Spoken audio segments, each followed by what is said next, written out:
Assalamualaikum warahmatullahi wabarakatuh. Selamat malam teman-teman semua. Ketemu lagi dengan saya Winnie Fitriani di Cupu Manik Channel. Malam ini saya tidak sendirian ya, ditemani oleh teman saya, salah satu penggiat budaya di Kabupaten Ciamis. Beliau juga salah satu dosen pengampu mata kuliah kegaluhan di Universitas Galuh. Nah, jadi malam ini kita akan membahas tentang sejarah ya. Kita fokus kepada sejarah kerajaan-kerajaan di Nusantara, khususnya Jawa Barat.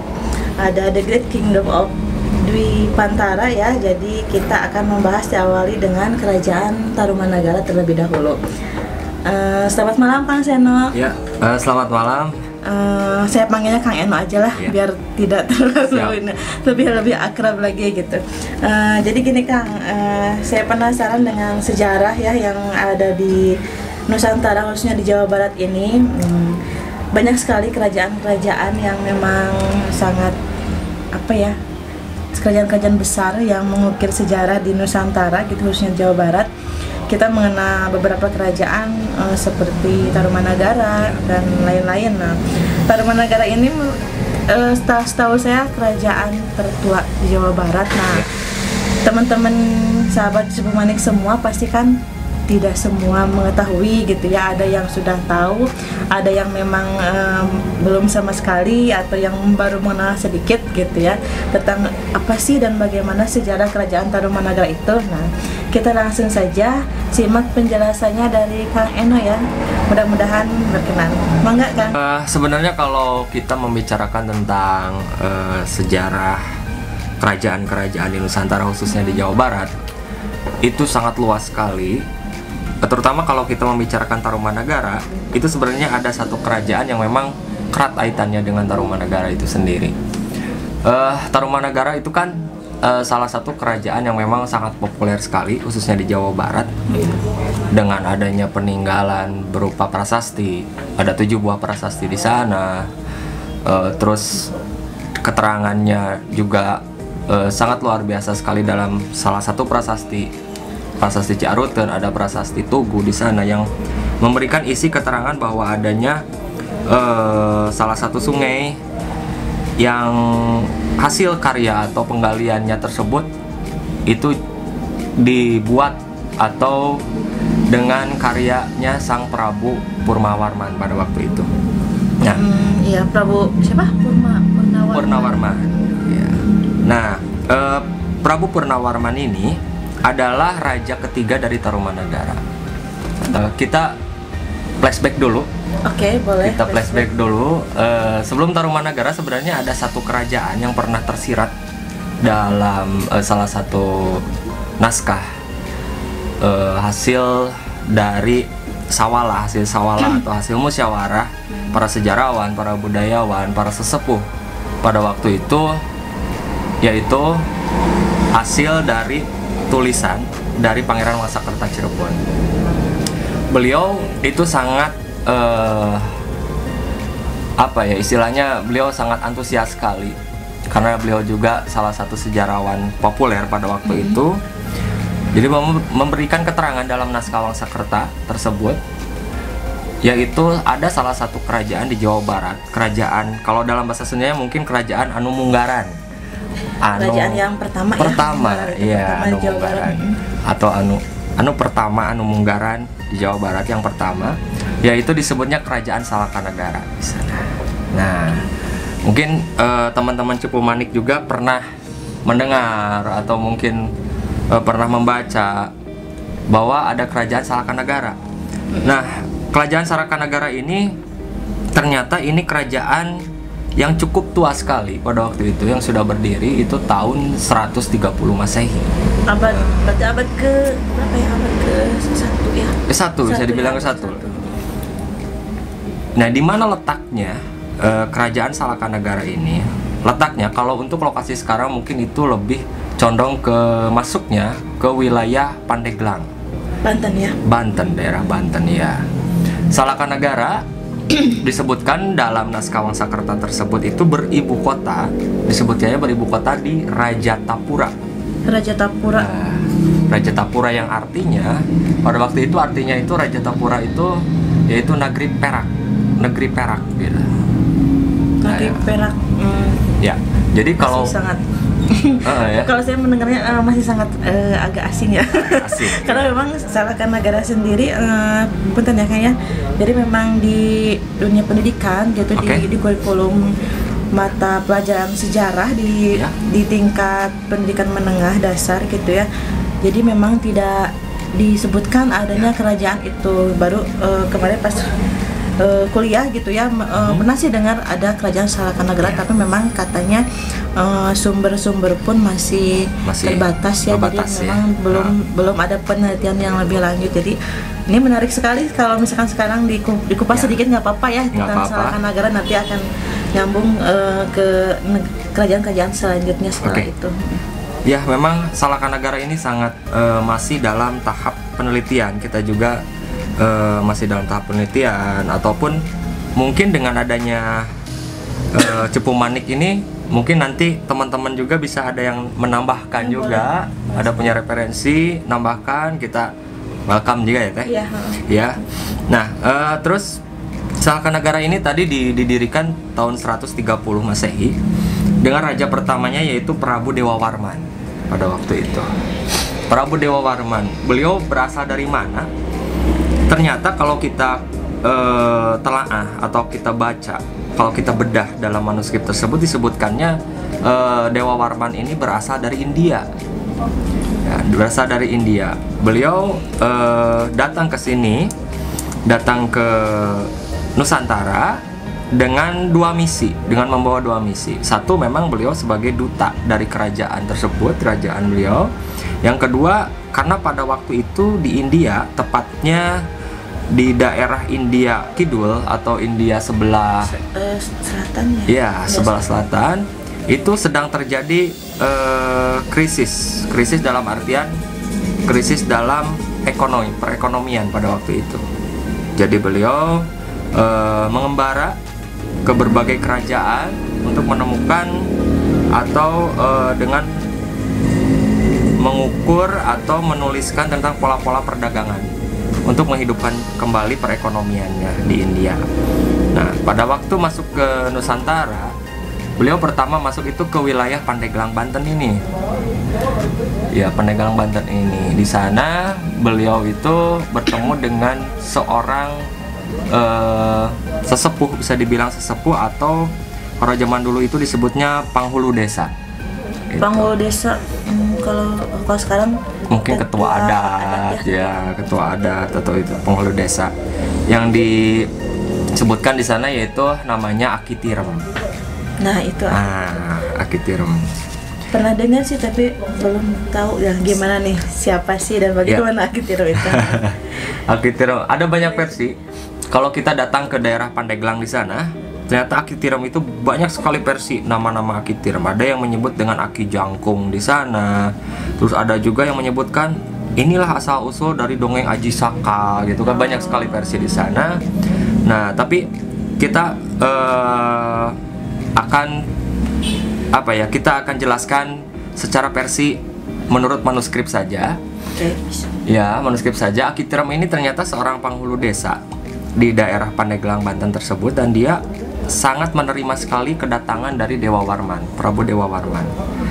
Nah, di sana juga dituliskan bahwa Dewawarman itu kenapa diterima dengan baik oleh Aki Tirem, karena Dewawarman pada saat masuk ke daerah Pandeglang ini, Dewawarman itu sedikit membantu area Pandeglang pada waktu itu, daerah pesisirnya pada waktu itu. Jadi Dewawarman ini selain dia ahli dalam perekonomian, dia juga ahli dalam strategi perang. Ya. Dan kebetulan di daerah Pandeglang pada waktu itu lagi merebaknya adanya banyaknya bajo. Bajo itu perompak laut gitu, tapi lebih di laut ya, perompak laut. Dalam keadaan seperti itu Dewawarman datang, dia memberikan satu strategi perang dan membantu memberantas semua bajo yang merusak wilayah Pandeglang. Nah, jadi dengan jasanya Prabu Dewawarman ini, Aki Tirem ternyata menerima dengan baik sekali kedatangan Dewawarman. Bahkan dia menikahkan keturunannya karena keturunannya ini seorang perempuan, namanya itu Duani Rahayu. Duani Rahayu ditikahkan atau dengan Dewa Warman. Nah, dari sanalah Dewa Warman sesudah menikah dengan Duani Rahayu, Dewa Warman mendapat gelar pada waktu itu, mendapat gelar, dan beliau juga diangkat menjadi seorang penghulu atau penguasa di Pandeglang. Dikarenakan Dewa Warman ini juga sedang menguasai tentang perekonomian, terus ketatanegaraan. Jadi beliau itu dengan kekuasaannya mendirikan sebuah kerajaan atau kepemerintahan pada waktu itu. Nah, dinamakan dengan Salakanagara. Iya. Kalau boleh tahu tuh Salakanagara, Kak Eno, Ya. artinya apa ya kira-kira? Ya. Salakanagara, penasaran. Sebenarnya Salakanagara ini artinya itu seperti nama ibu kotanya sama, yaitu Raja Tapura. Raja Tapura yang artinya itu negeri perak atau negara perak gitu. Karena memang kalau kita lihat secara kontur atau geografis di sana, itu daerah Pandeglang dan sekitarnya, daerah sana sampai ujung kulon sana, itu ternyata banyak sekali pertambangan perak di sana dan logam gitu. Jadi memang itu salah satu penghasil untuk menaikkan perekonomian kerajaan Salakanagara itu dengan mengolah dengan hasil-hasil dari pertambangan. Yang menariknya, ini Salakanagara ini ternyata memiliki 8 raja loh. 8 raja. Okay. Ya, 8 raja.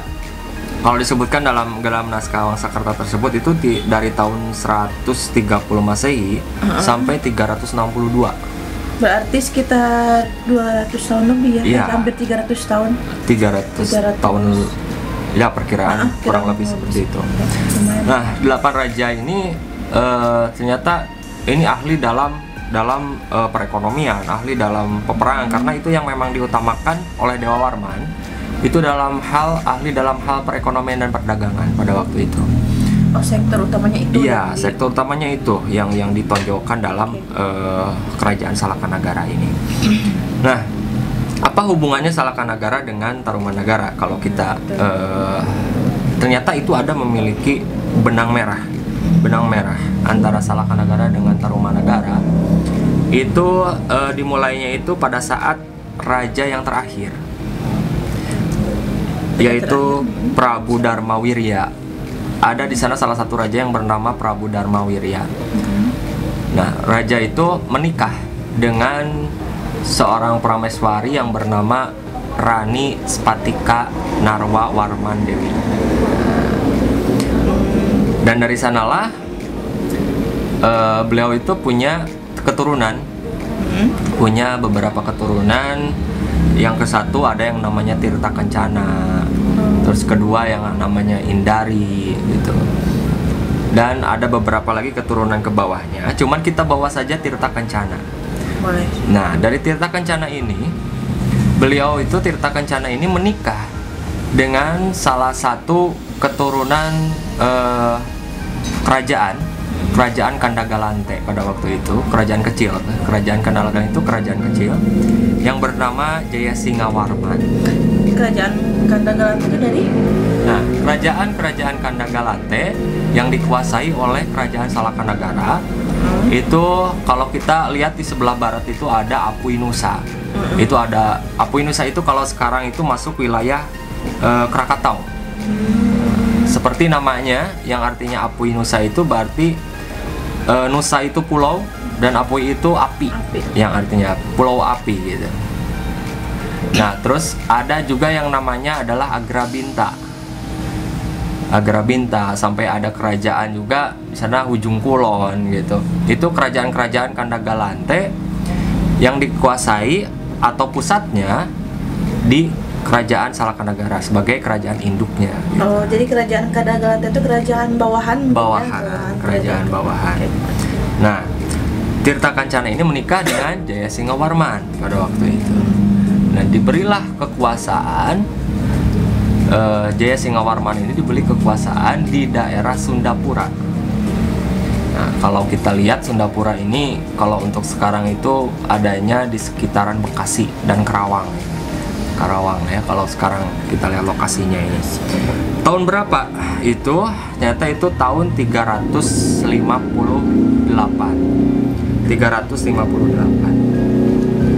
Nah, dikarenakan Salakanagara pada waktu itu di tahun 358 Salakanagara sudah mulai menyempit wilayahnya, lahannya, karena memang gaungnya dari Sundapura itu sangat luas sekali, dan kepopuleran dari Prabu Jaya Singawarman ini sangat luar biasa sekali beliau.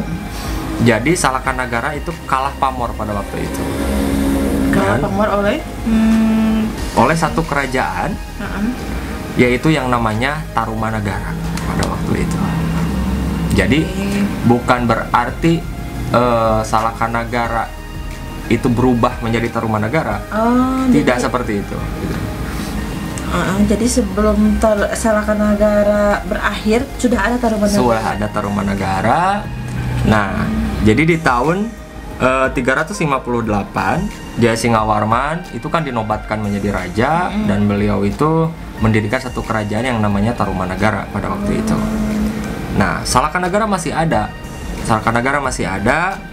Cuman di tahun 362 kekuasaan dan wilayah Salakanagara itu diambil oleh Tarumanagara. Pada waktu itu. Nah, jadi cuma ada satu kerajaan sebagai pusat kerajaannya, yaitu Kerajaan Tarumanagara. Nah, di Kerajaan Tarumanagara ini ternyata ada banyak sekali raja. Kalau tadi itu ada 8 raja, kalau di Tarumanagara ini ada 12 raja ini. Berarti lebih lama ya? Lebih lama. Ada 12 raja. Cuman kalau kita lihat dalam manuskrip kuno, khususnya di Nusantara, ini ada satu raja yang sangat populer sekali, yang tadi disebutkan di awal, itu yang namanya Prabu Purnawarman. Prabu Purnawarman inilah raja yang banyak sekali jasanya pada waktu kepemerintahannya, dan salah satunya itu adalah pembangunan atau memperindah lagi dan menggali lagi aliran-aliran sungai yang dulunya memang itu banyak sekali bencana kekeringan di sana. Oleh beliau digali kembali. Ada 2 sungai hasil karya beliau, yang satu itu Sungai Komati. Ya, Sungai Komati.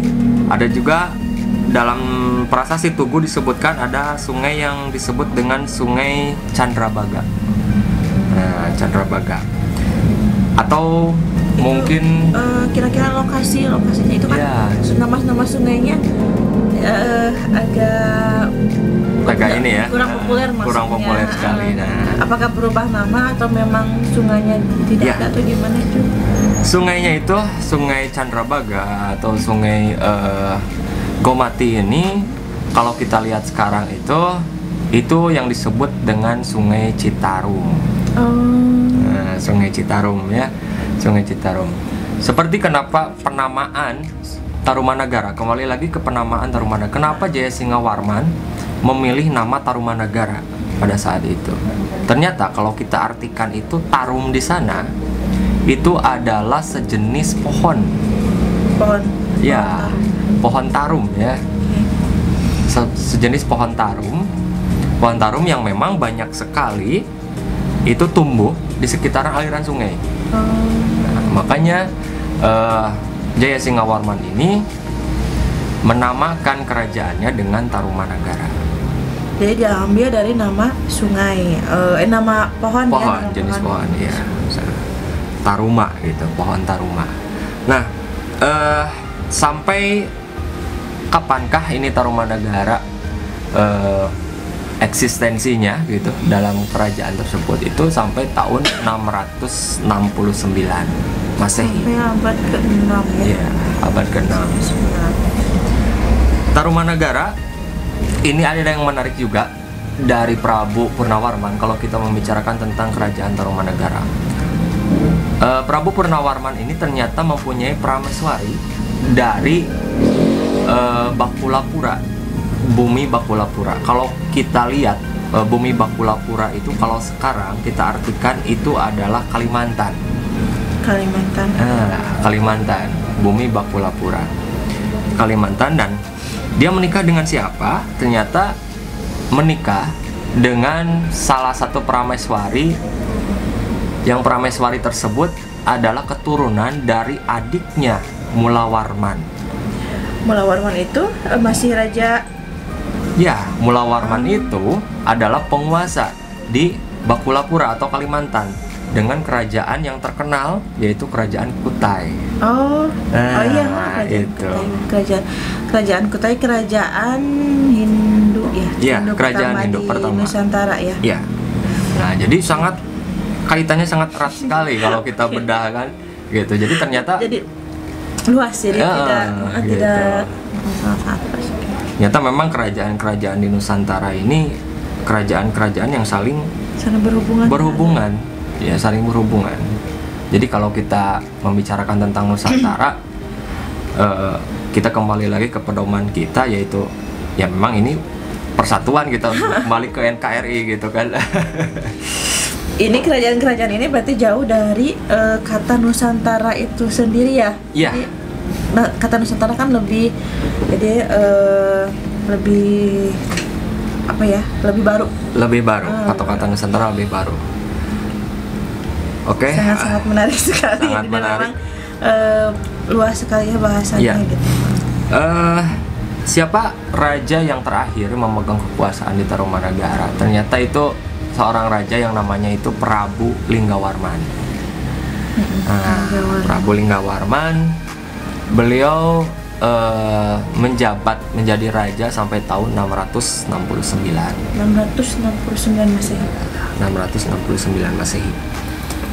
Nah, kalau kita lihat peninggalan-peninggalan dari Tarumanagara itu sendiri banyak sekali. Yang tadi disebutkan di awal itu salah satunya ada Prasasti Tugu.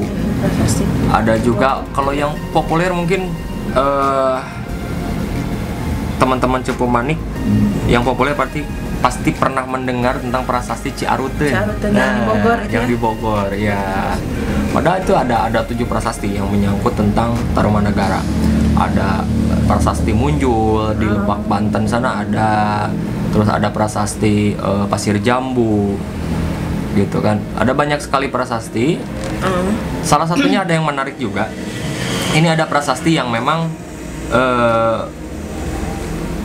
si pahatannya itu berupa telapak kaki gajah. Nah, ada telapak kaki gajah.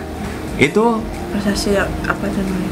Prasasti itu mengartikan, gitu kan?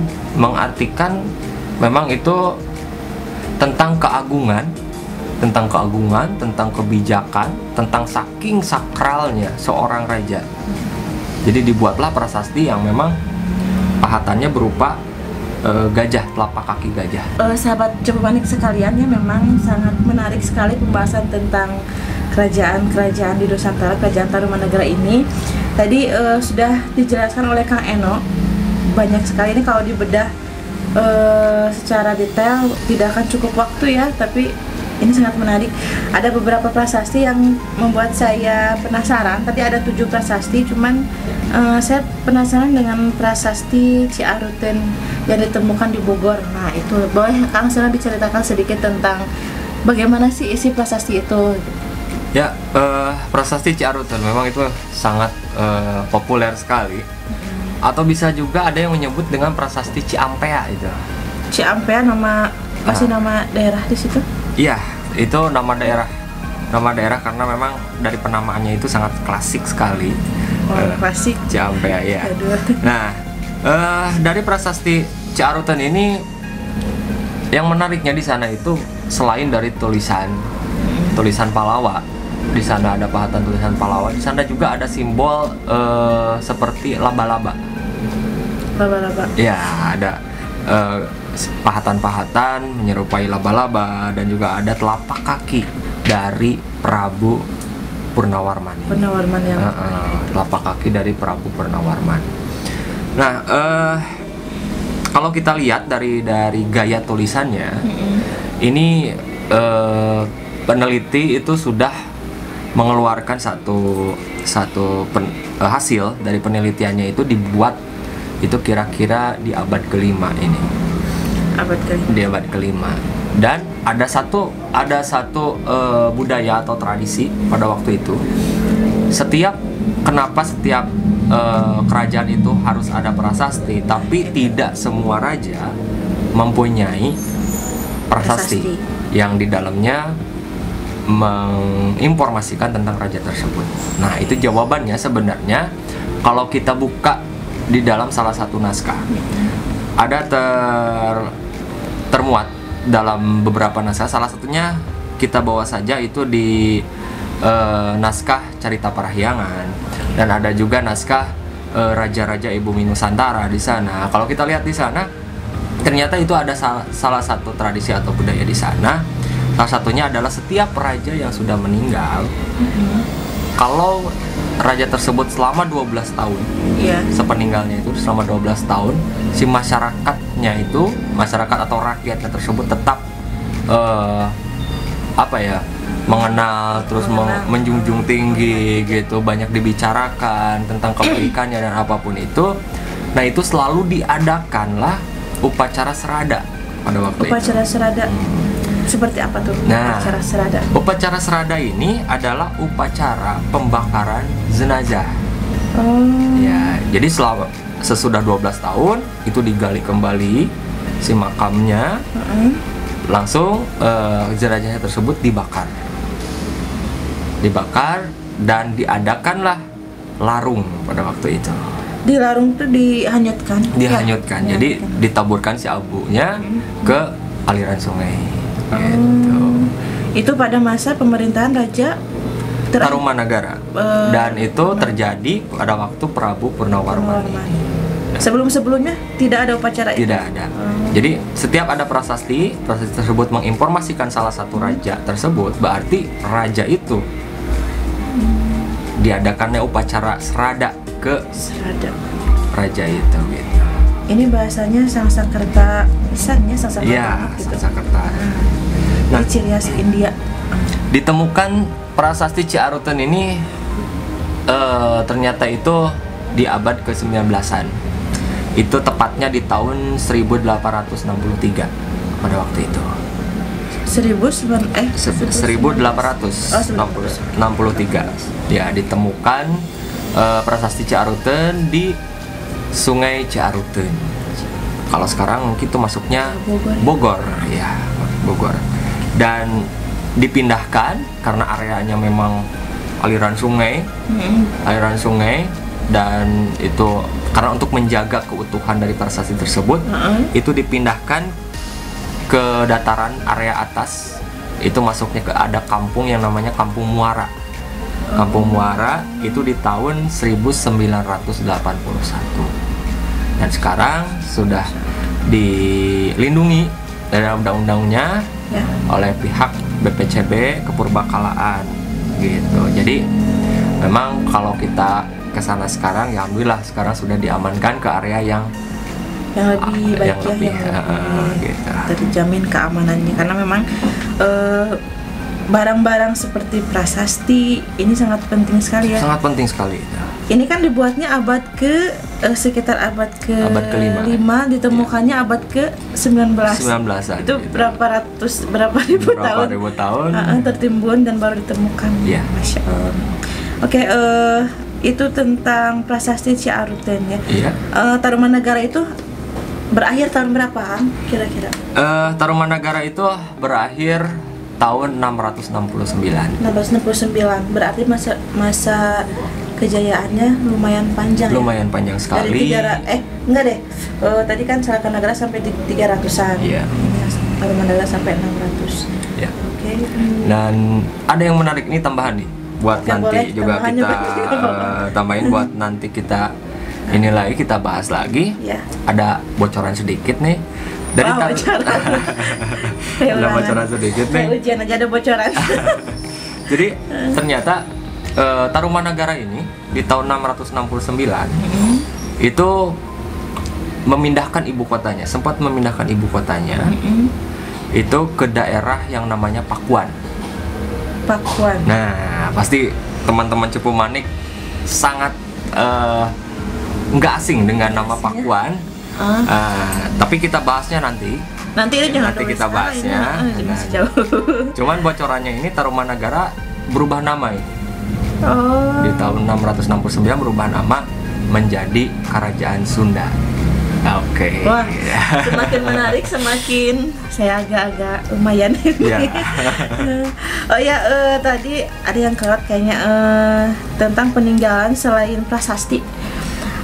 Saya pernah mendengar ada candi ya. Iya, ada Candi Batu Jaya kalau nggak salah itu Jaya. di Karawang. Nah itu Di ada Karawang. sedikit ayatnya tentang Candi Batu Jaya, boleh? Oke. Nah, Candi Batu Jaya di Karawang ini, maksudnya ke daerah Karawang ya kalau sekarang, itu memang salah satu peninggalan dari Kerajaan Tarumanagara, dan itu membuktikan bahwa pada waktu itu Jayasingawarman memang seorang raja yang bijak sekali. Terus dia ahli dalam strategi, selain ahli dalam strategi perekonomian dan perang, dia juga seorang raja yang sangat religi sekali dengan agama yang dianutnya yaitu Hindu gitu. Dan itu dengan bukti adanya candi. Nah itu kan biasanya gini, masyarakat tuh kan kalau ada kerajaan pasti ada tempatnya, ada bekasnya gitu. Nah Salakanagara tadi disebutkan di daerah Pandeglang ya gitu. Yeah. Kalau tadi belum terbahas sih, apakah ada jejak atau tidak, karena itu masih dalam penelitian ya. Nah ini Tarumanagara ada Candi Batu Jaya. Candi Batu Jaya, iya. Saya pernah ke sana dulu tahun berapa ya waktu penelitian. Itu memang kompleksnya di persawahan, area persawahan.